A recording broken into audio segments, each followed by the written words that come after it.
In the annals of Roman history, few figures capture the imagination quite like Gaius Julius Caesar, Augustus Germanicus, known to history as Caligula. His story is one of dramatic transformation from a beloved child of Rome's most celebrated military family to one of the most infamous tyrants the ancient world has ever known. To understand how a promising young prince became a monster, we must journey back to the golden age of the Julio-Claudian dynasty and witness the forces that shaped one of history's most notorious emperors. Born on August 31st in the year 12 of the Common Era, Caligula entered the world as the third son of Germanicus, Julius Caesar, and Agrippina the Elder. His birth took place in Antium, a coastal resort town favored by the Roman elite, but his destiny would be forged far from the comfortable villas of the Italian countryside. Germanicus, his father, was the nephew and adopted son of the Emperor Tiberius, making young Gaius a direct descendant of both Julius Caesar and Augustus. More importantly, Germanicus was the most popular general in the Roman Empire, beloved by his soldiers and admired by the people for his military victories and noble character. The name Caligula, meaning little boot, was not his given name but a nickname earned during his earliest years. When Germanicus was appointed to command the Rhine legions, he brought his family with him to the frontier camps of Germania. Young Gaius, barely able to walk, was dressed in a miniature soldier's uniform complete with tiny military boots called caligae. The hardened veterans of the Rhine legions, men who had conquered Gaul and pushed back Germanic tribes, were charmed by this small boy marching among them in his little soldier costume. They adopted him as their mascot, calling him Caligula, their little boot, and the name stuck for life. These early years on the Germanic frontier were formative for the future emperor. He lived among the legions, absorbing the rough camaraderie of military life and witnessing firsthand the absolute loyalty soldiers showed to a beloved commander. His father, Germanicus, was everything a Roman general should be: brave in battle, fair to his men, and generous in victory. The soldiers would have followed him anywhere, and young Caligula saw how charismatic leadership could inspire devotion bordering on worship. This lesson in the power of personality over institutions would later manifest in his own reign in the most dangerous ways possible. However, beneath the surface of this seemingly idyllic military childhood, darker currents were already flowing. The Emperor Tiberius, though he had adopted Germanicus as his heir, harbored deep suspicions about his nephew's popularity. Tiberius was a capable but gloomy ruler, respected for his administrative skills but never loved by the people. Germanicus, by contrast, embodied all the virtues Romans admired: handsome, eloquent, brave, and generous. He was everything Tiberius was not, and this created a tension that would have catastrophic consequences for the entire family. When Germanicus was recalled from Germania and sent to the eastern provinces, officially to reorganize the client kingdoms of Armenia and Cappadocia, many suspected Tiberius simply wanted his popular nephew away from the Rhine legions who adored him. Germanicus dutifully accepted the assignment, bringing his family with him to Syria. Young Caligula, now 7 years old, found himself in the exotic cities of the eastern Mediterranean, a world of ancient cultures and mysterious religions far removed from the military camps of his early childhood. It was in Antioch, the capital of Roman Syria, that tragedy struck the family with devastating force. In October of the year 19, Germanicus fell suddenly and mysteriously ill. The symptoms came on rapidly: weakness, fever, and strange marks on his body that suggested poisoning. As he lay dying, Germanicus became convinced he had been murdered on the orders of Gnaeus Calpurnius Piso, the governor of Syria, who had been openly hostile to Germanicus and his mission. With his last breath, Germanicus made his wife Agrippina swear to seek vengeance for his death and protect their children from those who would destroy them. The death of Germanicus sent shockwaves throughout the Roman world. The beloved general was only 33 years old, in the prime of life and seemingly destined for the throne. The people of Rome mourned him as if he had been their own son, and dark rumors spread that Tiberius himself had ordered the assassination to eliminate a potential rival. Whether these suspicions were true or not, they poisoned the relationship between the emperor and Germanicus's family forever. For 8-year-old Caligula, his father's death was the first of many traumatic experiences that would shape his twisted worldview. He witnessed his mother's grief transform into bitter hatred as Agrippina became convinced that Tiberius and his supporters had murdered her husband. She returned to Rome with Germanicus's ashes, determined to expose what she believed was a conspiracy against her family. Young Caligula watched as his mother's quest for justice gradually consumed her, turning her into a figure of perpetual anger and suspicion.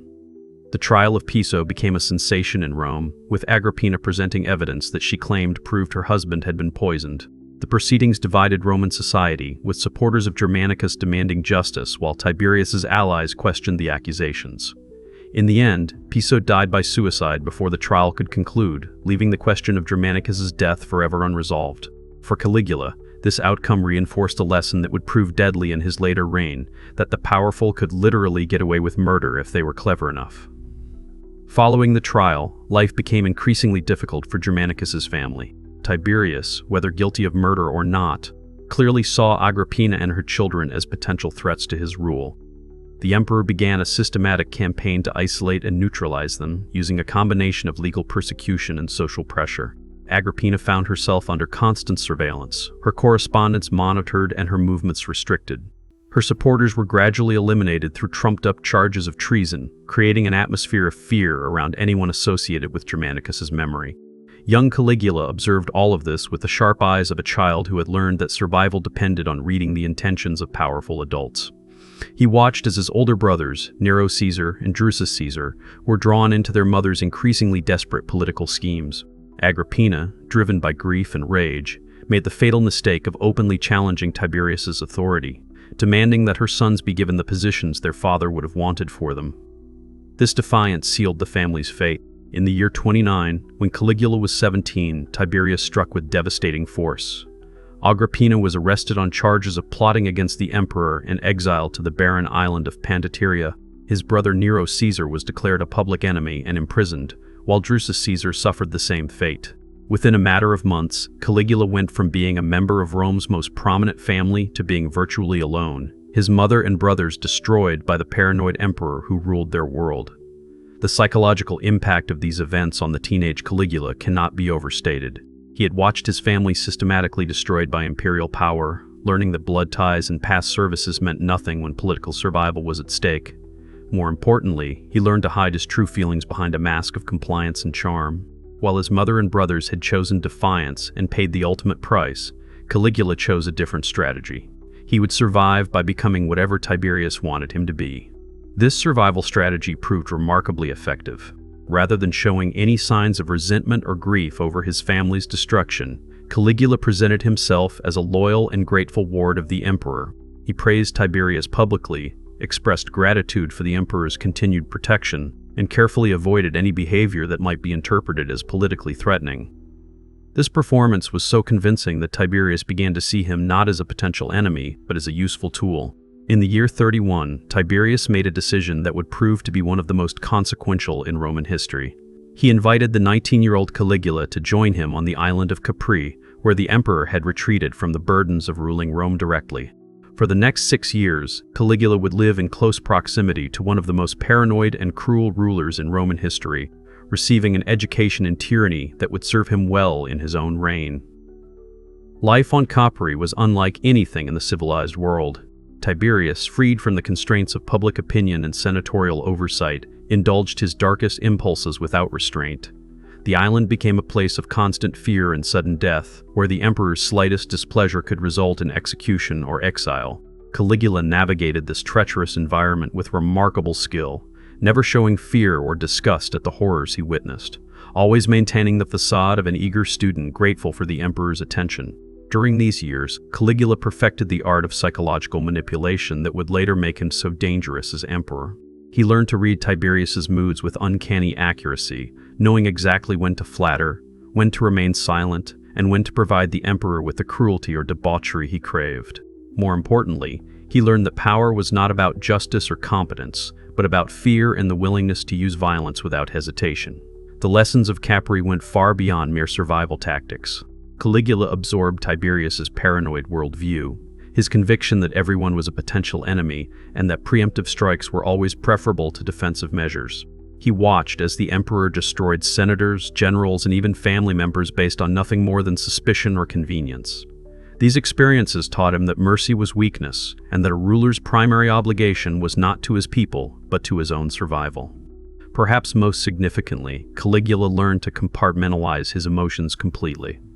The grief over his father's death, the rage at his family's destruction, the horror at the cruelties he witnessed daily, All of these feelings were buried beneath layers of calculated performance. He became a master actor, capable of projecting whatever personality would best serve his interests at any given moment. This emotional disconnection would later manifest as the callous indifference to human suffering that characterized his reign. As the years on Capri dragged on, Caligula's brothers died in captivity. His mother starved herself to death in exile, and most of his remaining relatives were eliminated by Tiberius's systematic purges. By the time he reached his mid-20s, Caligula was virtually the last surviving male member of his generation of the Julio-Claudian dynasty. This position made him increasingly valuable to Tiberius, who needed an heir but had eliminated most of the other candidates through his own paranoia. The relationship between the aging emperor and his young protege was complex and ultimately unknowable. Tiberius clearly recognized Caligula's intelligence and political skills, but he also seemed to suspect that beneath the young man's obsequious exterior lay something dangerous. Ancient sources record several occasions when Tiberius made ominous comments about Caligula's future, once allegedly saying that he was nurturing a viper for the Roman people. Whether these warnings reflected genuine insight or merely the paranoid ramblings of an old tyrant remains a matter of historical debate. What is certain is that by the year 37, when Tiberius was in his late 70s and clearly approaching the end of his life, Caligula had positioned himself as the most likely successor to the imperial throne. He had survived the destruction of his family, navigated the treacherous politics of Capri, and maintained the facade of loyalty for over a decade. More importantly, he had learned everything there was to know about wielding absolute power from one of history's most effective tyrants. When Tiberius finally died on March 16th in the year 37, the circumstances were mysterious enough to fuel speculation for centuries. Some sources suggest that Caligula, impatient for power and perhaps fearing that the emperor might change his mind about the succession, may have hastened Tiberius's death by smothering him with a pillow. Whether this is true or merely malicious gossip, it perfectly captures the ruthless pragmatism that Caligula had learned during his years of survival. The news of Tiberius's death was greeted with jubilation throughout the Roman Empire. The old emperor had been widely hated for his cruelty, paranoia, and withdrawal from public life. The people of Rome, remembering the beloved Germanicus and hoping that his son might inherit his father's noble qualities, welcomed Caligula's accession with genuine enthusiasm. The Senate, relieved to be rid of Tiberius and hoping for a more collaborative relationship with the new emperor, confirmed Caligula's succession without opposition. The early days of Caligula's reign seemed to justify the people's optimism. The 24-year-old emperor immediately set about reversing many of Tiberius's most unpopular policies. He recalled political exiles, released prisoners who had been held on dubious treason charges, and publicly burned the secret files that Tiberius had maintained on potential enemies. These gestures of clemency and transparency were greeted with wild approval from both the common people and the senatorial class. More dramatically, Caligula honored his father's memory by sailing to the islands where his mother and brothers had died in exile, personally collecting their remains and bringing them back to Rome for proper burial. The sight of the young emperor carrying the ashes of his family members through the streets of Rome moved the population to tears and seemed to confirm that Germanicus's noble spirit lived on in his son. For the first time in decades, Romans felt they had a ruler who understood their values and shared their emotions. The new emperor also demonstrated his commitment to the people's welfare through an impressive program of public works and entertainment. He completed construction projects that Tiberius had abandoned, organized magnificent gladiatorial games, and distributed generous bonuses to the Praetorian Guard, the urban cohorts, and the legions. The imperial treasury, swollen with the savings that the miserly Tiberius had accumulated, seemed inexhaustible, and Caligula spent lavishly to win popular approval. Perhaps most importantly, Caligula appeared to restore the dignity and accessibility that had been missing from the imperial office under Tiberius. Where his predecessor had hidden away on Capri, Caligula made himself visible to the people, attending public events, speaking in the Senate, and generally behaving like a ruler who enjoyed the responsibilities of leadership. His youth, good looks, and apparent openness created a stark contrast with the gloomy isolation of the previous reign. For the first few months of his rule, Caligula seemed to embody everything Romans hoped for in an emperor. He was generous without being wasteful, accessible without being undignified, and respectful of tradition while showing appropriate innovation. The memory of his father's virtues seemed to live on in the son, and many began to speak of a new golden age under the restored Julio-Claudian dynasty. The traumatic years of Tiberius's reign appeared to be nothing more than a dark interlude between periods of enlightened rule. However, beneath this promising exterior, the psychological damage inflicted by decades of trauma and survival was already beginning to manifest in disturbing ways.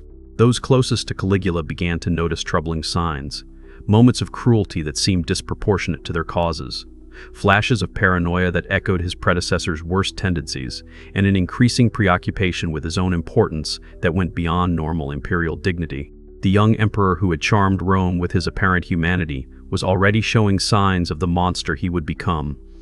The transformation began subtly, with small acts of arbitrary power that tested the boundaries of acceptable imperial behavior. Caligula would humiliate senators for minor slights, demand excessive honors for trivial achievements, and showed disturbing pleasure in the fear his displeasure could inspire. These early warning signs were largely overlooked by a population desperate to believe that their new emperor represented a genuine improvement over his predecessor. More ominously, Caligula began to surround himself with advisors and companions who encouraged his worst impulses rather than restraining them. Having learned on Capri that survival often depended on telling powerful men what they wanted to hear, he was naturally drawn to flatterers and sycophants who praised his every decision and encouraged his growing sense of his own infallibility. The moderate voices that might have guided him toward responsible leadership were gradually excluded from his inner circle. The seeds of tyranny that had been planted during Caligula's traumatic childhood and nurtured during his years of survival under Tiberius were beginning to sprout. The young man, who had once seemed to embody the best hopes of the Roman people, was slowly revealing the psychological scars that would eventually transform him into one of history's most notorious tyrants. The stage was set for one of the most dramatic and tragic transformations in the annals of imperial power. As the initial honeymoon period of his reign drew to a close, subtle changes in Caligula's behavior became more pronounced and harder to ignore. The emperor who had initially shown such promise was beginning to display the paranoid tendencies and cruel impulses that would define his legacy. The question was no longer whether he would become a tyrant, but how quickly the transformation would occur and how far his madness would ultimately extend.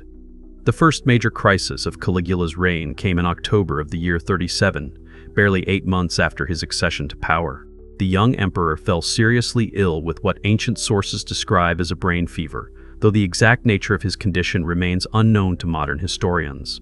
For several days, his life hung in the balance, and the entire empire held its breath as rumors spread that Rome might once again face the uncertainty of imperial succession. The illness marked a crucial turning point in Caligula's psychological development. When he finally recovered after weeks of delirium and near-death experiences, those around him immediately noticed dramatic changes in his personality and behavior. The charming young ruler who had won the hearts of the Roman people seemed to have been replaced by someone far more sinister and unpredictable. Whether the illness had caused actual brain damage or simply provided an excuse for Caligula to abandon the pretense of normal behavior, the transformation was undeniable and permanent. The first signs of this change appeared in his treatment of those closest to him. Marcus Junius Silanus, who had been engaged to Caligula's beloved sister Drusilla, was forced to commit suicide on charges that were never clearly explained. Tiberius Gemellus, Caligula's young cousin and potential rival for the throne, was executed despite having posed no apparent threat to the emperor's power.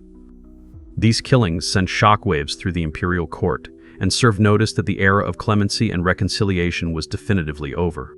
More disturbing than these political murders was the change in Caligula's relationship with his 3 sisters, Agrippina the Younger, Drusilla, and Julia Livia.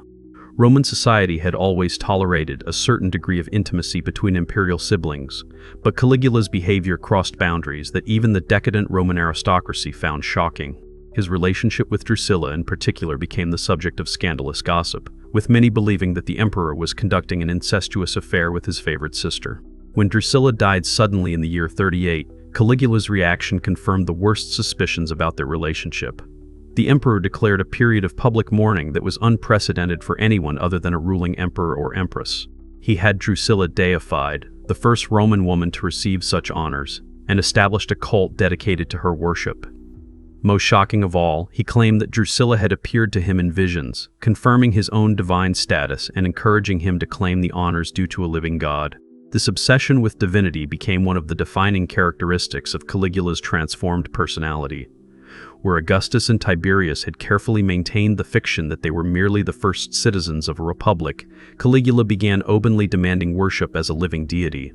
He had statues of himself erected in temples throughout the empire, often replacing or standing alongside images of traditional gods.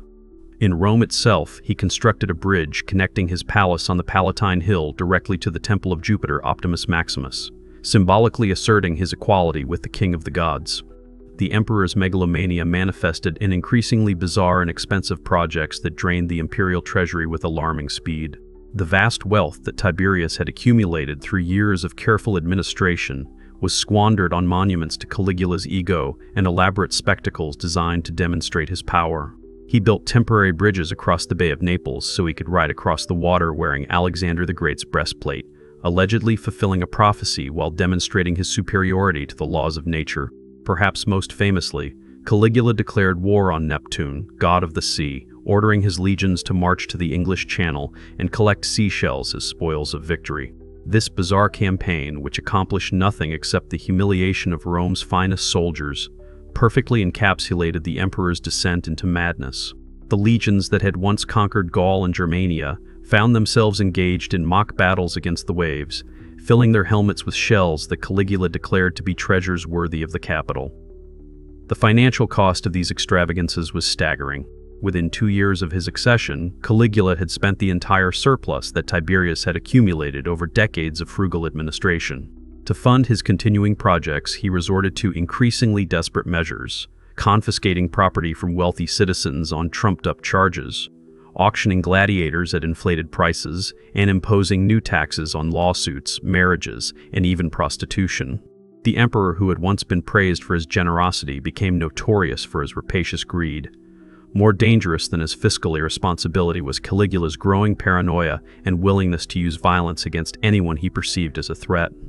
The lessons he had learned during his survival under Tiberius now manifested as a systematic campaign of terror against the Roman elite.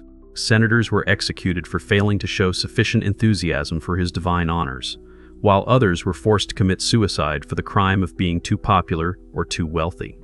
The emperor, who had once promised to restore dignity to Roman government, became more arbitrary and cruel than his predecessor had ever been. The Praetorian Guard, the elite unit responsible for protecting the emperor, found themselves increasingly uncomfortable with their master's behavior. These were professional soldiers who had sworn oaths of loyalty to the imperial office. But Caligula's actions were bringing shame upon the empire they had pledged to defend. The emperor's habit of humiliating senior officers in public, his apparent cowardice in military situations, and his treatment of the legions as personal playthings all contributed to growing dissatisfaction within the ranks. By the year 40, Caligula's reign had become a nightmare for virtually everyone in Rome except the emperor himself. The initial promise of his rule had been completely forgotten, replaced by a reign of terror that made Tiberius's worst excesses seem mild by comparison. The young man who had once carried his family's ashes through the streets of Rome had become a monster who threatened the very foundations of Roman civilization. The conspiracy that would end Caligula's life began to form among the officers of the Praetorian Guard, men who had grown disgusted with their emperor's behavior and fearful for the future of the empire. Cassius Chaerea, a senior centurion who had been repeatedly humiliated by Caligula's cruel jokes about his supposed effeminacy, emerged as the leader of the plot. Joining him were other Praetorian officers who had concluded that their oaths of loyalty to the emperor were superseded by their duty to Rome itself. The conspirators chose the Palatine Games in January of the year 41 as the occasion for their assassination attempt. The festival provided the perfect cover, as the emperor would be moving through crowded spaces with reduced security, focused on the entertainment rather than potential threats. More importantly, the games honored Augustus, giving the assassins symbolic justification for their actions as defenders of imperial tradition against a tyrant who had betrayed his predecessor's legacy. On January 24th, as Caligula prepared to leave the theater after watching a performance, the conspirators struck with swift and brutal efficiency. Cassius Chaerea approached the emperor in an underground corridor, ostensibly to discuss security arrangements for the games. When Caligula turned to respond, Chaerea struck him down with his sword, shouting that this was the price of tyranny. Other conspirators immediately joined the attack, stabbing the fallen emperor repeatedly to ensure his death. The assassination of Caligula brought an immediate end to one of the most bizarre and destructive reigns in Roman history. The young man who had begun his rule as the beloved son of Germanicus died at the age of 28, having transformed himself into one of the most hated figures in the ancient world. His death was greeted with celebration by the people of Rome, who had suffered under his increasingly erratic and cruel rule for less than 4 years. Yet the story of Caligula remains one of the most tragic in the annals of imperial power. The transformation from promising young prince to mad tyrant was not inevitable, but rather the result of specific traumas and circumstances that shaped his psychological development. Had he grown up in a stable family environment, received proper guidance during his formative years, or been surrounded by advisors willing to constrain his worst impulses, history might remember him very differently. Instead, Caligula's reign serves as a cautionary tale about the dangers of absolute power in the hands of someone psychologically damaged by trauma and isolation.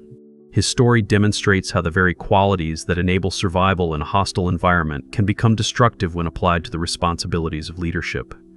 The cunning and ruthlessness that kept him alive under Tiberius made him a monster when he gained power over others. The legacy of Caligula extends far beyond his brief reign, influencing how subsequent emperors understood the limits of acceptable behavior and the importance of maintaining at least the appearance of traditional Roman values. His excesses served as a negative example that even the worst of his successors rarely matched, while his assassination demonstrated that there were still Romans willing to risk everything to defend their civilization against tyranny. In the end, Caligula's life and death remind us that power without wisdom, authority without restraint, and survival without morality inevitably lead to destruction. The little boot who once charmed the legions of Germania became a tyrant whose cruelty shocked even the Romans who had witnessed the worst excesses of imperial power. His transformation from beloved prince to mad emperor remains one of history's most compelling examples of how trauma, power, and moral corruption can combine to create a monster from what might have been a hero.